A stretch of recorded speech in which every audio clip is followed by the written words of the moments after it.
Howdy, this is Lemmy with RevZilla, here to talk to you today about tire break-in. Now, when it comes to tire break-in, I think people fall into one of two camps. There are people who say that a tire needs to be broken in very specifically and very carefully in order to achieve maximum safety. Guaranteeing your safety. And I think there's other folks who say, hell, throw it on there and ride it like you stole it. They stole it from us. Now, I think there are valid examples of each of these. However, there's a little bit of explanation I think that's in order. Now, if you access, say, the tire manufacturers and get their opinion on it, you'll get some varying opinions.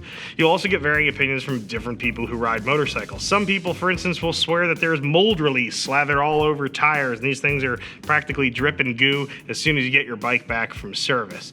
There's other manufacturers, for instance, like Continental with their traction skin, who claim that their tires are roughened and abraded and vastly cut down any type of break-in time to the point where some people, I think, don't even think that they need any at all. The reality is that in order to properly break in a tire, there's lots and lots of variables: rider weight, riding style, the weight of the bike, how hot the tires get, what kind of contaminants may or may not have been on the tire. There's just all too many things there, I think, to give a one-size-fits-all answer.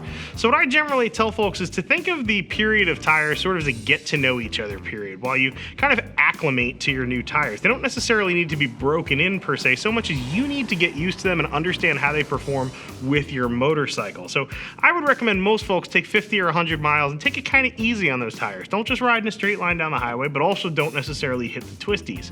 Instead, I'd say start out real easy on them and increase, sort of your bank angle and increase exactly how hard you're driving the tires a little bit as you go, kind of progressively. And as you get to the end of your chosen break-in period, that should be when you're approaching sort of the maximum you're going to throw at those tires. Again, you need to get acclimated to the tire. You need to realize how differently this tire performs than the previous tire on your bike. Even if it was the exact same tire, the difference between a worn tire and a fresh tire in terms of profile and curvature are obviously going to be a little bit different.